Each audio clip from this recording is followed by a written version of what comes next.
In this video, I'm going to be building the best possible team for under 250,000 MT right now in NBA 2K23. My team, I was genuinely surprised with how good of a squad you guys can build with this amount of MT, which really isn't that crazy amount to build this good of a squad. So at the starting point guard position, we are going to be going for the best budget point guard in the game, Gary Payton. Like, this card only goes for about 35,000 MT, which I think is absolutely crazy value for how good of a card Gary Payton is at the point guard spot. I think he's a top 5 point guard, which is really good for only 35k. We all know Gary's going to be one of the best point guard defenders in my team right now with a 99 steal, 99 lateral quickness, 98 perimeter, and a 90 interior defense. And just all around, they souped out this Gary Payton card. They gave him a pretty solid jump shot on very quick timing. They gave him some elite dribble sigs with the Trae Young escape. There's only one other card in the game that has it, and it's the Trae Young Galexopal. And all, like, it's the only other player in the NBA, or in the game I should say, that has the Trae Young escape is Trae Young, and it's one of the best, if not the best escape in my team. So they gave this card amazing sigs,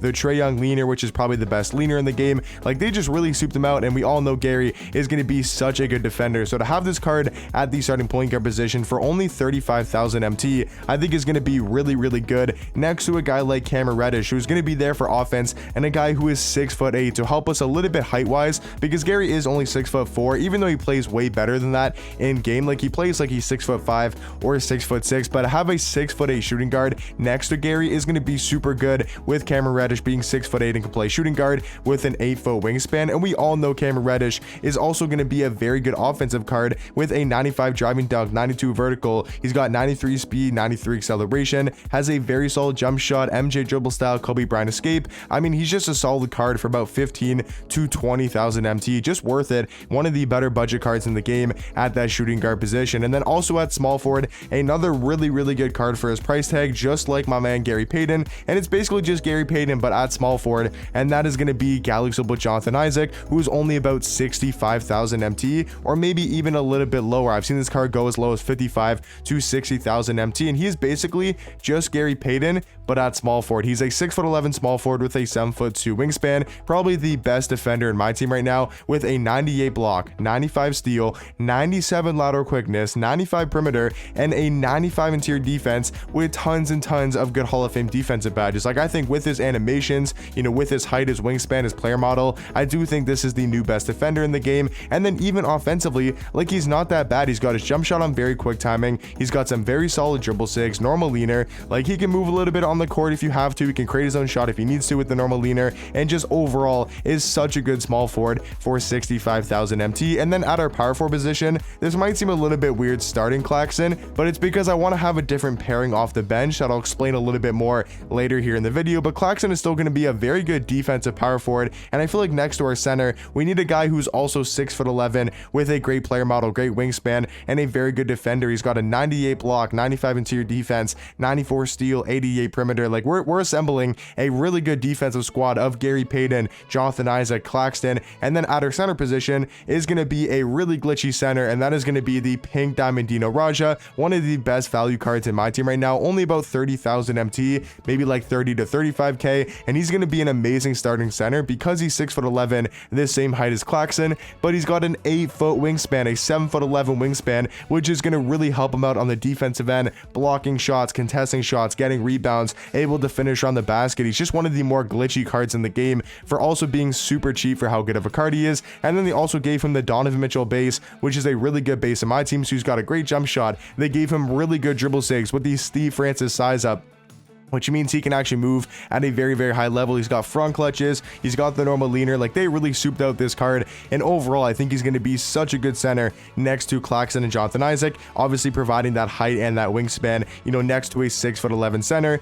in Dino Raja. So that's going to be an amazing starting lineup. Obviously we're going to have to go a little bit more budget here off the bench, but that starting lineup alone gives you really good offense, and especially really good defense. And then off the bench at the backup point guard position, we are going to be going for another really good defense defensive card, and that is going to be Pink Diamond Denny. I mean, these cards might not be the most fun in the game to use, but I think Gary, Cameron Reddish, even Jonathan Isaac, Dino, like all of these cards are super fun to use, and even Denny can be fun at sometimes, but he's just mainly there, to be a 6'9" point guard and play really good defense, and that's pretty much it. He's a budget Ben Simmons, a budget Magic Johnson. He can knock down the wide open three, he can drive to the basket. I believe he's got the normal leaner, he does, so he can he can create his own shot if he needs to, but he's mainly just going to be an elite defender, 6'9" at point guard, play obviously really good defense. So we do need an offensive guy next to Denny, and that perfect option for me is going to be the Pink Diamond RJ Barrett, who's about like 7 to 8,000 MT, and it's going to be one of the better budget cards in the game for obviously his price tag. Like if we look at RJ here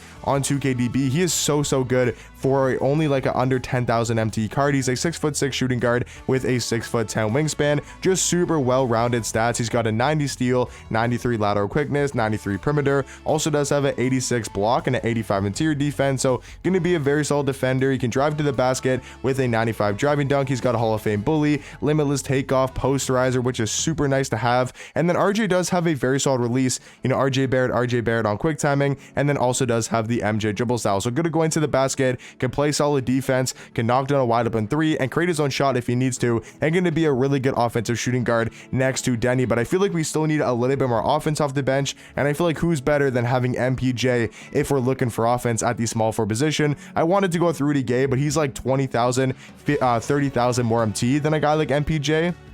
And I think for like pure offensive purposes, MPJ is still a really good small forward for only like 18 to 20,000 MT. I could not believe how cheap MPJ is going for right now. He's a 6'10" small forward with a 7-foot wingspan, very good all-around stats, but mainly just going to be here for offense with a 94 three-pointer, 94 mid-range, tons and tons of good Hall of Fame shooting badges. He's also got 91 speed, 91 acceleration. He's got a very solid jump shot on very quick timing. He's also got this Steve Francis size up, which is one of the best SIGs in the game and the best size up. He's got the Kemba Walker escape, so he can move a little bit on the offensive end, and just all around is going to be a great offensive card to pair alongside Denny and RJ Barrett as well. Now, what I was talking about at my backup power forward spot, the reason why Bob is coming off the bench is not because he's a worse power forward than Claxton, because he's much better at the power forward spot than a guy like Claxton, if we're just talking about them specifically.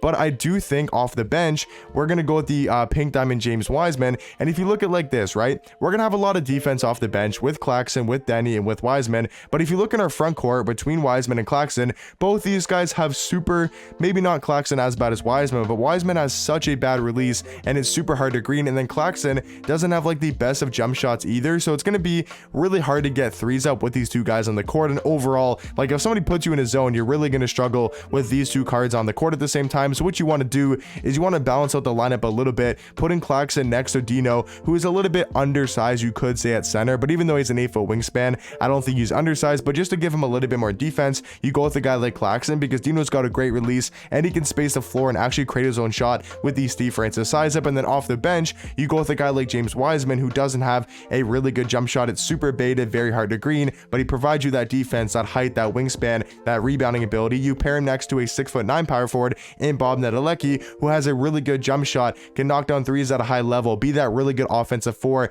next to a James Wiseman. So I feel like the pairing of having Claxton and Dino starting and then having Bob and James Wiseman off the bench, I do feel like is a lot better for this specific squad. But obviously, yes, Bob Nedelecki is a better power forward than Claxton, and if you want to, you can start him. I mean, it's not terrible to start them and just go with like all your firepower on the starting lineup, but then your bench will definitely suffer a little bit on the offensive side of things. And I think all around, guys, this team for under 250,000 MT is absolutely ridiculous for how good of a squad it is. You got offense, defense, you got height. I mean, just look at the starting lineup with the defense. You got Claxton, Dino, Jonathan Isaac, Gary Payton. You talk about the bench, you got Denny, Wiseman there for defense, and then you got those three guys in the middle just to be able to score the ball at a very high level. RJ, MPJ, Bob, those guys can go get you buckets, and you have that 6'9" point guard to go to if you're matching up against a smaller point guard like a Russ or a Mac McClung, a John Moran, a Curry. You can take advantage of Denny being 6'9" at point guard. So if you guys are looking to build a really good squad for 250,000 MT, I think this squad is absolutely unbelievable, and it's really not that hard to get 250k. Like, it's not that much MT to have or to accumulate over time. And if you guys build this squad, I feel like you can have a lot of success with it in game. But hopefully you guys did enjoy the video and it did help you guys out, and I'll catch you guys in the next one. Peace.